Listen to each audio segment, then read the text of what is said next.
Il s'agit d'un véritable business, pas d'une sorte de passe-temps, a déclaré la voix de Victoria Bennett dans la salle de réunion comme un couteau. Ses mains parfaitement manucurées s'étalaient à plat contre la table en acajou poli. Nous avons besoin de quelqu'un qui comprend le monde de l'entreprise et qui ne se contente pas de bricoler. Je m'assis en face d'elle, le dos droit malgré le tremblement de mes mains. 6 années de recherche et développement, d'innombrables nuits passées au laboratoire, toutes les avancées d'un chef pour Bennett Technologies, et c'est ainsi que tout s'est terminé. Mère, Daniel, mon mari, a commencé depuis son siège à côté de moi, mais Victoria l'a fait taire avec un regard aigu. Non, Daniel, ce n'est pas sujet à discussion. Le conseil d'administration est d'accord avec moi. Les expériences d'Olivia auraient pu être amusantes lorsque nous étions une petite entreprise, mais nous devenons publics dans 6 mois. Nous avons besoin d'un vrai leadership, pas d'un scientifique jouant le rôle de cadre. Je m'appelle Olivia Foster Bennett et, à 32 ans, j'étais sur le point d'être forcé de quitter l'entreprise que j'avais contribué à créer. Non pas que Victoria admettrait un jour mes contributions. J'étais juste la fille qui avait épousé son précieux fils, celle qui ne s'intégrait pas vraiment dans son monde d'entreprise raffinée. Le moment du lancement du produit est crucial, a poursuivi Victoria, la voix débordante de fausse sympathie. Nous avons besoin de quelqu'un avec une réelle expérience des affaires pour gérer cela. Margaret prendra la direction du département R&D, avec effet immédiat.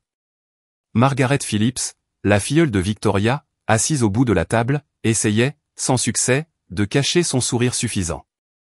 Elle briguait mon poste depuis qu'elle avait rejoint l'entreprise il y a 3 mois, armée d'un MBA de Wharton et d'un pédigré approuvé par Victoria.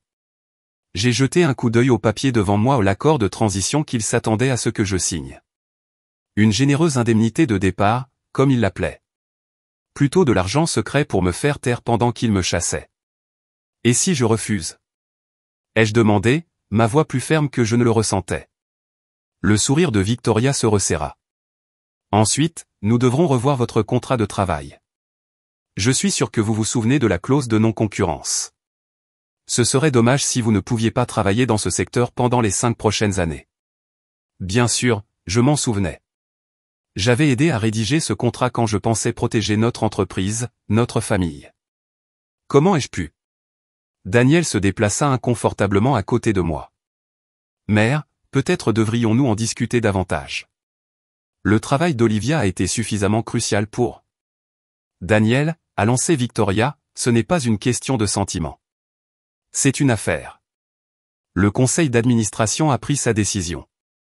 J'ai regardé autour de la salle les membres du conseil d'administration, des hommes et des femmes qui m'avaient vu développer cette entreprise à partir de zéro. Aucun d'eux ne croiserait mon regard. Ils avaient trop peur de Victoria Bennett, la PDG qui a transformé la petite entreprise technologique de son défunt mari en un acteur majeur du secteur. Ce qu'ils ne savaient pas, ce que Victoria avait oublié dans sa précipitation à me chasser, c'est que j'avais fait bien plus que simplement bricoler dans mon laboratoire. Chaque avancée majeure, chaque brevet qui avait fait de Bennett Technologies une cible d'acquisition précieuse, portait mon nom et non le nom de l'entreprise, le mien. Mais j'ai gardé cette connaissance pour moi. En me levant, rassemblant mes papiers d'une main ferme, j'ai dit calmement, j'aurai besoin de temps pour examiner ces documents avec mon avocat. Victoria fit un signe dédaigneux. Prends tout le temps dont tu as besoin, mais j'espère que ton bureau sera vidé d'ici la fin de la journée. Margaret doit se mettre au travail. J'ai hoché la tête, ne me faisant pas confiance pour parler. Alors que je me dirigeais vers la porte, j'entendis la voix de Margaret, douce et maladive, ne t'inquiète pas, Olivia. Je m'occuperai bien de tes projets. Je n'ai pas répondu. Laissez-les croire qu'ils ont gagné.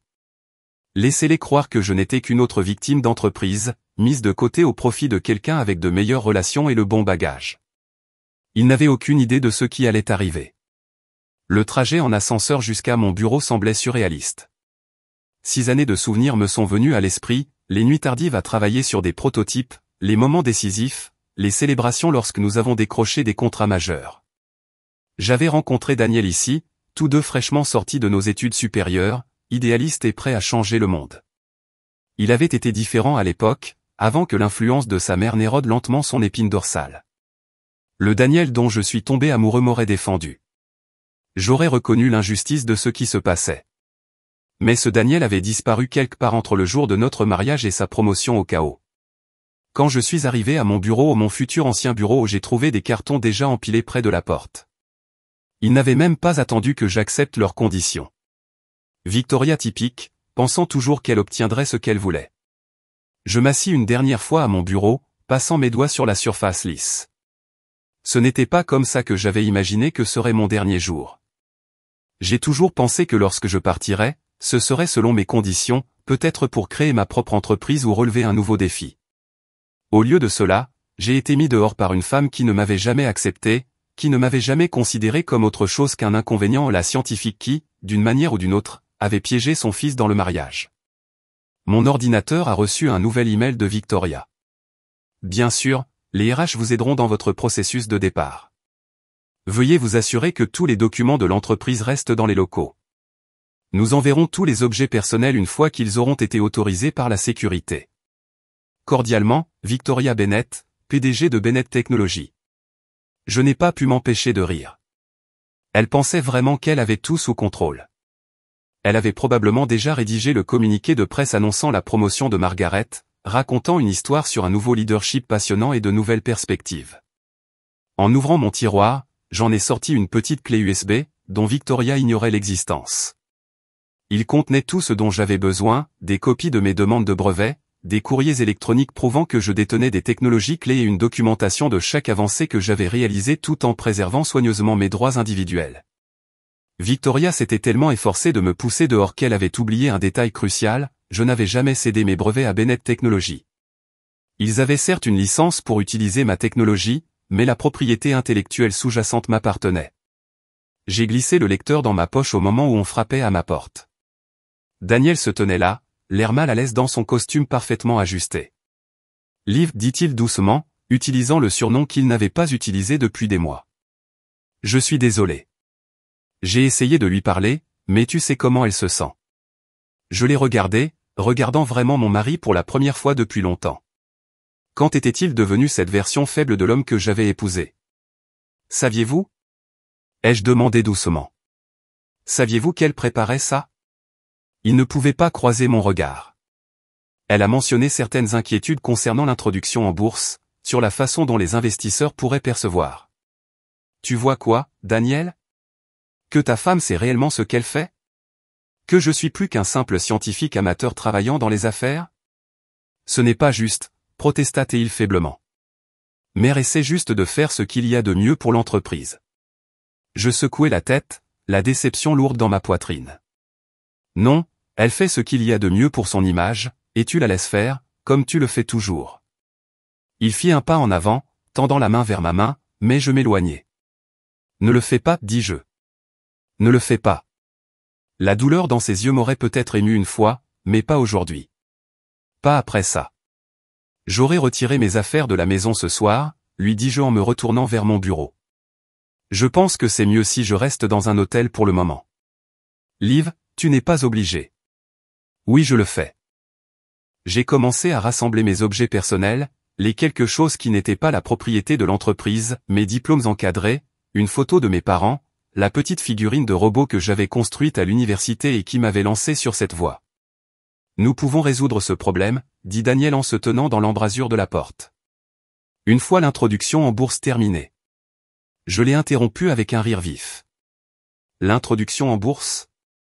C'est vrai. Bonne chance avec ça. Il fronça les sourcils, captant quelque chose dans mon ton. Que veux-tu dire? Mais je me contentais de secouer la tête, récupérant mon sac et une petite boîte contenant mes affaires. Au revoir, Daniel. Dites à votre mère que je demanderai à mon avocat d'examiner ses documents. Alors que je passais devant lui, il m'a attrapé le bras. Olivia, attends. Qu'est-ce que tu prévois? Je retirai doucement sa main, croisant son regard une dernière fois. Vous savez ce que dit toujours votre mère, ce sont juste des affaires. Rien de personnel. Je l'ai laissé là, la confusion inscrite sur son visage. Laissez-le se poser des questions. Qu'ils se demandent tous. Parce que même si Victoria Bennett aurait pu gagner cette bataille, pensant avoir déjoué sa gênante belle-fille, elle n'avait aucune idée de ce qui allait arriver. En 6 mois, lorsque Bennett Technologies a tenté de lancer sa nouvelle gamme de produits ma gamme de produits, ils ont découvert exactement qui ils avaient sous-estimé. Mais pour l'instant, j'avais du travail. Un vrai travail. Ce ne sont pas les jeux d'entreprise auxquels Victoria aimait tant jouer. J'avais des brevets à examiner, des avocats à rencontrer et des projets à élaborer. Après tout, Victoria m'avait appris une leçon précieuse en affaires, le timing est primordial, et mon temps ne faisait que commencer. Alors que je m'éloignais de Bennett Technologies pour la dernière fois, mon téléphone a vibré avec des SMS de Daniel. S'il te plaît, rentre à la maison. Nous pouvons en parler. Mère ne voulait pas être si dure. Ne fais rien d'imprudent. Je les ai tous ignorés, me concentrant sur le chemin à parcourir. Les panneaux indiquant le centre-ville d'Atlanta s'estompèrent alors que je me dirigeais vers la seule personne qui comprendrait exactement ce que je devais faire ensuite. 20 minutes plus tard, je me suis garé sur le parking de Carter & Associates, l'une des principales sociétés de propriété intellectuelle de la ville.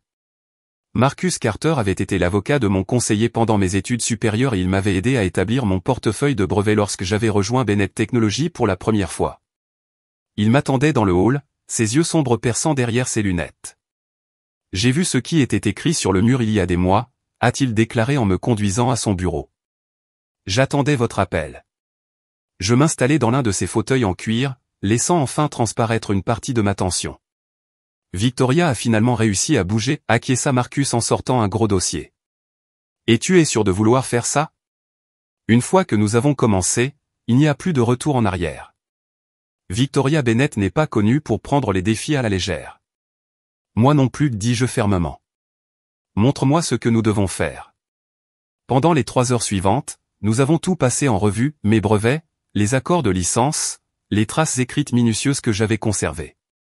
Marcus m'avait aidé à tout structurer parfaitement dès le début, en veillant à ce que même si Bennett Technologies avait le droit d'utiliser ma technologie, elle n'en était pas propriétaire. Remarque, ils ne peuvent pas lancer la nouvelle gamme de produits sans vos brevets, et toute tentative de les contourner leur ferait reculer des années. L'introduction en bourse serait morte dans l'eau. Je me suis penché en arrière, un plan se dessinant dans mon esprit. Alors nous attendons. Nous attendons, a-t-il accepté. Laissez-les annoncer le lancement. Laissez-les lancer le processus d'introduction en bourse. Ensuite, nous leur montrerons exactement à qui ils ont affaire. En quittant le bureau de Marcus, je me sentais plus légère que depuis des mois. Victoria pensait qu'elle m'avait mis dans un coin, mais elle m'avait en fait donné exactement ce dont j'avais besoin, la liberté de faire mon prochain mouvement sans sa surveillance constante. Mon téléphone a encore sonné. Un autre texte de Daniel, mère veut savoir si tu as déjà examiné les documents. S'il te plaît, ne rends pas cela difficile. J'ai souri en pensant aux documents intacts dans mon sac. L'accord de départ soigneusement rédigé par Victoria, conçu pour me garder silencieux et conforme. Dites-lui que j'aurai bientôt une réponse, répondis-je par texto. Oh, j'aurai une réponse pour Victoria Bennett. Mais pas celui qu'elle attendait. Les semaines suivantes se passèrent dans un flou d'activités. J'ai emménagé dans un appartement petit mais moderne à Midtown, me lançant dans la préparation. Au cours de la journée, j'ai rencontré des avocats, des investisseurs et des partenaires potentiels. La nuit, j'ai passé en revue mes recherches, identifiant les technologies les plus cruciales pour le prochain lancement de Bennett. Victoria, quant à elle, n'a pas perdu de temps pour annoncer mon départ. Le communiqué de presse était exactement comme je l'avais prédit, Bennett Technologies annonce une nouvelle direction en R&D, Margaret Phillips à la tête de la division innovation alors que l'entreprise se prépare à la croissance. L'article citait abondamment Victoria, louant la nouvelle perspective de Margaret et son fort sens des affaires. Mon nom n'a pas été mentionné une seule fois, comme si mes 6 années de contribution n'avaient jamais existé. Daniel a continué à envoyer des SMS et à appeler, ses messages devenant de plus en plus inquiets à mesure que je maintenais mes distances. Il est retourné temporairement dans le manoir de ses parents à Buckhead, a-t-il affirmé. Nous le savons tous les deux. Nous devons en parler, a-t-il déclaré lorsque j'ai finalement répondu à l'un de ses appels. Il n'y a pas grand-chose à dire, répondis-je en gardant ma voix neutre. Ta mère a fait son choix. Tu as fait le tien en ne la combattant pas. Que étais-je censé faire? Vivre? Elle est la PDG.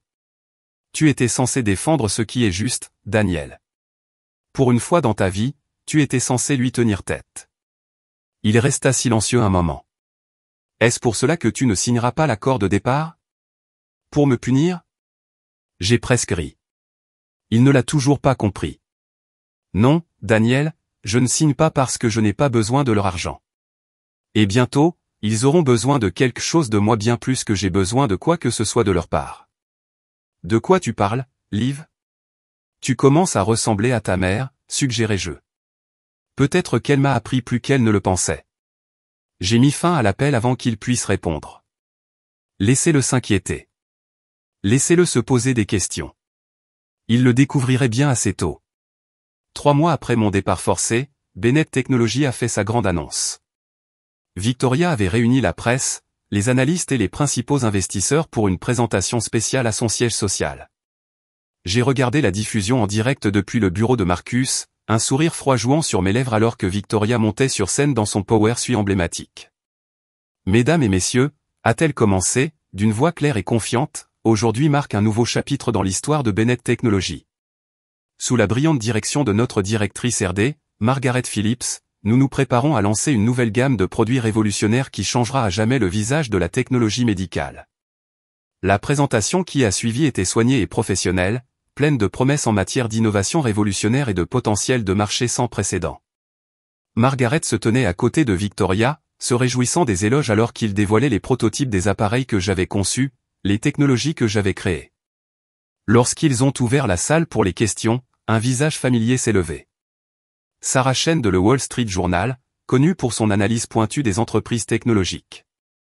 Mademoiselle Bennett, a déclaré Sarah, sa voix résonnant clairement dans le flux, ces technologies semblent remarquablement similaires aux brevets détenus par Olivia Foster. Pouvez-vous commenter les accords de licence? La plus brève lueur d'incertitude traversa le visage de Victoria avant que sa formation médiatique ne commence. Toute la propriété intellectuelle utilisée dans nos produits est correctement autorisée et documentée, a-t-elle déclaré sans problème. Bennett Technologies détient tous les droits sur tout ce que nous présentons aujourd'hui. Je me tournai vers Marcus, qui était déjà en train de prendre son téléphone. Allons-nous? Il hocha la tête, un sourire prédateur s'étalant sur son visage. Il est temps de leur montrer à quoi ressemble une vraie entreprise. J'ai sorti mon propre téléphone et ouvert l'email que j'avais préparé il y a des semaines. Un clic et les plans soigneusement élaborés de Victoria Bennett commenceraient à s'effondrer. Envoyez-le, dis-je. L'email a été envoyé à toutes les publications technologiques majeures, à chaque analyste suivant Bennett Technologies et à chaque investisseur invité à la présentation d'aujourd'hui. Olivia Foster annonce la révision de toutes les licences technologiques. La réaction a été immédiate. Lors de la diffusion en direct, j'ai vu les téléphones commencer à sonner dans le public. Victoria parlait toujours, mais les gens avaient cessé d'y prêter attention, le visage enfoui dans leurs écrans. Puis Sarah Chen se releva de nouveau, interrompant Victoria au milieu d'une phrase.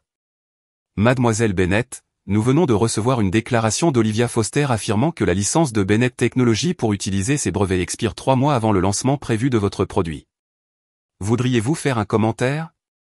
L'expression sur le visage de Victoria valait chaque instant d'humiliation que j'avais enduré.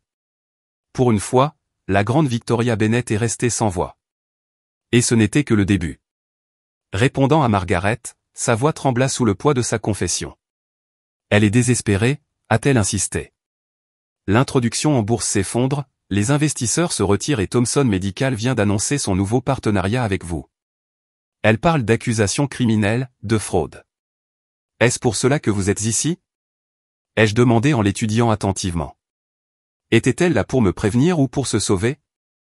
Elle a eu la grâce d'avoir l'air honteuse. Les deux, a-t-elle admis. Je pensais que j'obtiendrais le travail de mes rêves, mais tout est construit sur des mensonges. Et quand tout s'effondre? Je me suis assis, réfléchissant. Margaret était peut-être naïve et ambitieuse, mais elle n'était pas méchante. Elle n'était qu'un pion parmi d'autres dans le jeu d'échecs de Victoria. Envoyez-moi des copies de tout, dis-je finalement, tous les dossiers, toute la documentation. Faites-le, et je veillerai à ce que vous retombez sur vos pieds quand ce sera fini. Son soulagement était palpable. Merci, murmura-t-elle. J'enverrai tout ce soir. En retournant à ma voiture, j'ai senti les dernières pièces de mon plan se mettre en place. Victoria pensait qu'elle pourrait m'enterrer dans des batailles juridiques? Très bien, laisse-la essayer. J'avais la vérité de mon côté, et j'avais désormais la preuve de sa tentative de fraude. Ce soir-là, alors que j'examinais les dossiers de Margaret, Daniel m'a rappelé. Mère convoque une réunion d'urgence du conseil d'administration demain, dit-il sans préambule. Elle va essayer de forcer une défaite contre toi. Je sais, répondis-je calmement. Tu sais que je sais tout, Daniel, y compris ce que ta mère prépare depuis des années. La question est, qu'est-ce que tu vas faire à ce sujet? Il resta silencieux pendant un long moment. Que veux-tu dire? Je veux dire, vas-tu rester là pendant qu'elle détruit l'entreprise que ton père a bâtie? Pendant qu'elle brûle tout plutôt que d'admettre qu'elle avait tort? Quel choix ai-je, dit-il faiblement. Il y a toujours le choix, dis-je doucement. Il faut juste être assez courageux pour y arriver. Le lendemain matin, je me suis habillé avec soin avec ma combinaison préférée, pas une de celles que Victoria m'avait aidé à choisir, mais une que j'avais achetée moi-même après avoir quitté Bennett Technologies. Il était temps de passer à l'acte final. Marcus m'a rencontré dans le hall du siège de Bennett Technologies, tous deux armés de dossiers et de preuves. Nous avons parfaitement chronométré notre arrivée, juste au moment où les membres du conseil d'administration se réunissaient pour la réunion d'urgence de Victoria. Prêt? A-t-il demandé alors que nous entrions dans l'ascenseur. Prêt, ai-je confirmé. La salle de conférence est devenue silencieuse lorsque nous sommes entrés, Victoria se figeant au milieu d'une phrase en tête de table. Daniel était assis à sa droite, Margaret à sa gauche, tous deux pâles mais déterminés. Quelle est la signification de ceci? Demanda Victoria. Il s'agit d'une réunion privée du conseil d'administration. En fait, dis-je en posant mes dossiers sur la table, c'est exactement là que nous devons être. Nous avons des preuves de fraude systématique, de tentatives de vol de brevets et d'espionnage industriel. Des preuves que chaque personne présente dans cette salle doit voir. Comment oses-tu? Victoria a commencé, mais le président du conseil d'administration l'a interrompu. Laissez-la parler, dit-il, les yeux perçants. Compte tenu de la situation actuelle de l'entreprise, je pense que nous devons tous entendre cela. Pendant l'heure suivante, j'ai tout exposé, la documentation de mes brevets, les preuves des tentatives de Victoria de les voler, la preuve de son plan à long terme visant à m'expulser tout en s'attribuant le mérite de mon travail. Les dossiers de Margaret ont fourni les éléments de preuve finaux et dévastateurs. Quand j'ai fini, le silence dans la pièce était assourdissant. Victoria se leva, le visage rouge de rage. C'est ridicule. Elle essaie de détruire cette entreprise par méchanceté. Non, mère, la voix de Daniel coupa sa protestation. Elle essaie de te le sauver. Tous les regards se tournèrent vers lui alors qu'il se levait, redressant les épaules. Je propose un vote de censure immédiat à l'égard du PDG actuel. Le visage de Victoria est devenu blanc. Daniel, qu'est-ce que tu fais? Ce que j'aurais dû faire il y a des années, a-t-il déclaré, défendre ce qui est juste. Le vote a été unanime. En 1 heure, Victoria Bennett n'était plus PDG de Bennett Technologies. En 2 heures, le conseil d'administration avait approuvé ma proposition, un partenariat avec Thomson Medical qui sauverait les deux sociétés tout en protégeant mes brevets. Alors que les membres du conseil d'administration sortaient, parlant déjà des plans de transition et du contrôle des dégâts, Daniel m'a approché. Je sais que c'est trop tard, dit-il doucement, trop tard pour nous, je veux dire, mais merci de m'avoir montré à quoi ressemble la vraie force. J'acquiesçai, sentant un poids s'éloigner de mes épaules. Prends soin de l'entreprise, Daniel. Rends ton père fier. 6 mois plus tard, j'étais assis dans mon nouveau bureau de Thomson Medical, face à l'horizon d'Atlanta. Le mur derrière mon bureau exposait mes brevets, non pas cachés dans un laboratoire, mais fièrement présentés à la vue de tous. Mon téléphone a sonné avec une alerte d'actualité, Bennett Technologies annonce une fusion réussie avec Thomson Medical. L'ancienne PDG Victoria Bennett prend sa retraite. J'ai souri, pensant au chemin parcouru depuis ce jour dans la salle de réunion, où Victoria avait essayé de me considérer comme un simple amateur jouant dans les affaires. Aujourd'hui, je faisais partie du conseil d'administration de l'une des plus grandes entreprises de technologie médicale du pays. Mes innovations sauvaient des vies et j'étais enfin vraiment libre. Victoria m'a appris une dernière leçon précieuse, le succès ne consiste pas seulement à détenir les bons brevets ou la bonne technologie, il s'agit également de connaître sa valeur et d'être assez courageux pour se battre pour l'obtenir. Alors que je me remettais à mon travail, j'ai remarqué un petit paquet sur mon bureau. À l'intérieur se trouvait un objet familier, la figurine de robot de mes années d'université qui m'avait lancé sur cette voie. Il était accompagné d'une note de la main de Daniel. Fut appartenait à son créateur. Merci de m'avoir appris à quoi ressemble le vrai business. J'ai placé la figurine sur mon bureau, pour me rappeler d'où j'ai commencé et jusqu'où j'étais arrivé. Victoria avait essayé de me considérer comme une simple amateur, mais elle avait oublié la règle la plus importante du monde des affaires, ne jamais sous-estimer une femme qui n'a plus rien à perdre et tout à prouver.